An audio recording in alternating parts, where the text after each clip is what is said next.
这个政府的纾困金，同款是看会到、食袂到、领袂到的，还佫有屏东县的饲虾仔农。当地饲泰国虾的农民有高达90%是承租户，无养殖的登记证，无法度申请纾困的补助。即摆生意有够歹，虾仔是卖无人爱，都得要倒告咯。活跳跳的泰国虾，伫11公尺长的水道内，互人客甲人的家庭行。看起来真好食，每当母亲节的景色，泰国虾长大出。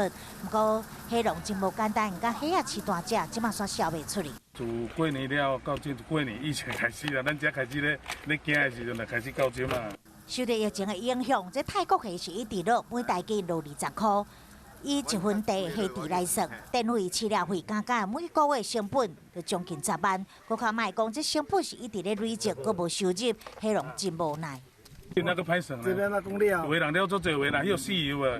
伊即种啊，你控制无好势就随死。屏东县饲泰国虾的面积有4000公顷，业者大部分都是承租户，九成拢无登记证。但是政府纾困的方案，必须要有营业登记才会当申请。对这虾农来讲呢，等于是看会到、食袂到，只希望中央会当看到因的困境，帮助因渡过难关。